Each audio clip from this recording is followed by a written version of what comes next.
बच्चों, अवतल दर्पण के द्वारा हम लोग प्रतिबिंब का बनना सीखेंगे। जैसा कि मैंने पहले बताया था, इसमें ऑब्जेक्ट यानी कि वस्तु की 6 पोजीशंस हैं, जिसमें सबसे पहला जब वस्तु अनंत यानी कि इन्फिनिटी पर हो। अब इस प्रतिबिंब को बनाने के लिए बच्चों, क्योंकि ये काम आपको भी करना, सबको कॉपी पेस्ट डायग्राम पहले अच्छे से देख लीजिएगा, फिर उसको समझ के बनाना है आपको। तो इसके लिए मैंने सबसे पहले क्या करेंगे हम लोग, देखिए ये एक स्ट्रेट लाइन, मैं बिल्कुल सीधी लाइन खींच रही हूं जो किसी भी लंबाई की हो सकती है। इसके बाद इस पे कोई पॉइंट पेंसिल से मैंने मार्क कर दिया सी मतलब कि सेंटर ऑफ कर्वेचर, अर्थात ये है वक्रता केंद्र।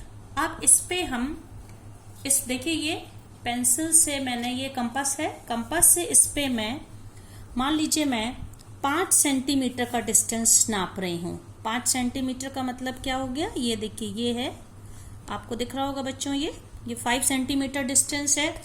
अब कंपास की नोक, इसके कंपास की नोक इस सी पे, यानी कि मैंने वक्रता केंद्र पे रखा और देखिए एक इस तरह से एक आर्क लगाया, ये आर्क लगाया, ये दर्पण को रिप्रेजेंट करेगा।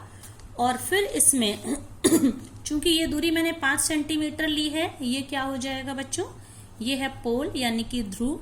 तो PC वक्रता त्रिज्या यानी कि रेडियस ऑफ कर्वेचर हो गई 5 सेंटीमीटर। अभी मैंने बताया था पिछले सेशन में, फोकस दूरी वक्रता त्रिज्या की आधी होती है। तो आप देखिए ये जो डिस्टेंस है ये 5 सेंटीमीटर है, अप्रोक्सीमेटली 5 है बच्चों, थोड़ा कंपास हिल गया होगा, नाप से आपको लेना है। अब इसका आधा मतलब कि लगभग 2.5, इस पे एक आप मार्क बनाइए थोड़ा सा डार्क, और ये होगा फोकस। तो P मतलब कि ध्रुव, C वक्रता केंद्र सेंटर ऑफ कर्वेचर, फोकस। और चूंकि ये मैं अवतल दर्पण ले रही हूं तो आप देखिए इस तरह से इसकी ये पॉलिश्ड सरफेस बन रही है। इस दर्पण का क्या नाम है मिरर का, क्योंकि कॉन्केव मिरर है ये, MN, इसकी रिफ्लेक्टिंग सरफेस इस तरफ है। तो अब मैंने क्या कहा, वस्तु कहाँ रखी, वस्तु अनंत पे रखी वस्तु को हम ये मान सकते हैं कि बहुत दूर से आ रही हैं ये किरणें। तो इस तरह से हम इनको दिखाएंगे। देखिए मैं ऐसे ले रही हूं, मुख्य अक्ष के समांतर किरणें हैं और बीच में मैं थोड़ा सा डॉटेड हिस्सा कर दूंगी। डॉटेड का मतलब है कि ये बहुत दूर से आ रही हैं। इस तरह की मैं 2-3 किरणें लूंगी। ये डॉटेड का क्या मतलब है बच्चों, आपको दिख रहा होगा डॉटेड।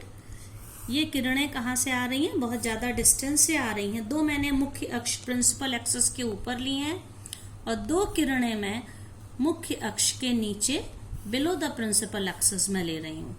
और चारों किरणें ये आपतित किरणें हैं, इंसिडेंट रेज हैं, और ये किरणें मुख्य अक्ष के समांतर हैं। आप देख सकते हैं इनको।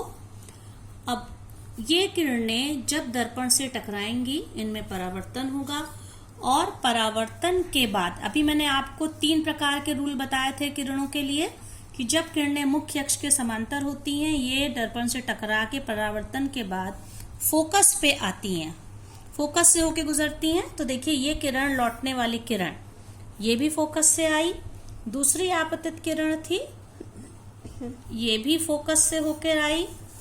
तीसरी आपतित किरण थी इंसिडेंट रे, ये भी देखिए गई तो ऐसे और लौटेगी ये इस तरह। चौथी आपतित किरण, ये जो है चौथी रे है सबसे नीचे, ये भी दर्पण से टकरा रही, जो कि प्रिंसिपल एक्सिस यानी मुख्य अक्ष के समांतर है, और लेकिन ये दर्पण फोकस से होके जा रही है। तो आप देख सकते हैं ये चारों रेज जो कि प्रिंसिपल एक्सिस के, तो बच्चों देखिए ये 4 हैं, ये 4 आपतित इंसिडेंट रेज हैं जो ऐसे जा रही हैं और जा सब पैरेलल रही हैं मुख्य अक्ष के, लेकिन लौटने वाली सारी किरणें दर्पण के ही किसी मुख्य अक्ष के किसी एक बिंदु पर एकत्र हो रही हैं। और इस प्रकार हम देख सकते हैं बच्चों, की चीज में ध्यान देनी, आप तीर के निशान, एरो हेड्स देखिए, ये जाने वाली किरणों के तीर के निशान देखिए, और लौटने वाली किरणों के जो लौट रही हैं, ये देखिए ये किरण ऐसे गई ऐसे लौटी, सब में ये एरो हेड्स लगाना जरूरी है। इस प्रकार बहुत दूर एक बहुत बड़ी वस्तु का एक बहुत छोटा प्रतिबिंब कहाँ पे बना? फोकस पे बना। अब इस प्रतिबिंब की 4 विशेषताएं, 4 कैरेक्टरिस्टिक्स होंगी जो कि आपको जब भी आप प्रतिबिंब बनाएंगे आपको लिखना जरूरी है।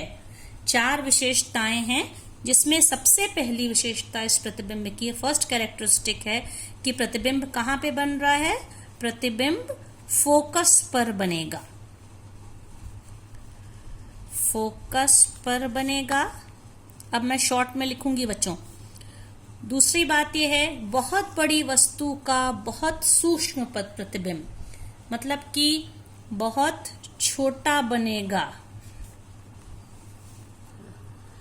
तीसरी विशेषता है बच्चों, क्योंकि किरणें वास्तव में, आप देखिए सारी किरणें परावर्तन के बाद वास्तव में एक दूसरे से मिल रही हैं, तो इसलिए हम कह सकते हैं ये प्रतिबिंब कैसा होगा? वास्तविक, रियल इमेज, वास्तविक होगा। और बच्चों अभी आगे और भी आप जब रे डायग्राम देखेंगे सीखेंगे तो आपको समझ में आ जाएगा कि वास्तविक के साथ हमेशा रियल होता है, वास्तविक के साथ हमेशा उल्टा, मतलब जो वास्तविक प्रतिबिंब बनते हैं वो उल्टे बनते हैं। यहाँ पे क्योंकि इतना सूक्ष्म प्रतिबिंब है कि वो हमें नहीं समझ में आएगा, आगे ये क्लियर होगा।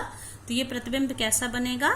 उल्टा बनेगा, इन्वर्टेड इमेज है। तो 4 विशेषताएं हैं, फोकस पर बनेगा, बहुत छोटा बनेगा, वास्तविक बनेगा और उल्टा बनेगा। कब? जबकि वस्तु कहाँ पे रखी है? अनंत।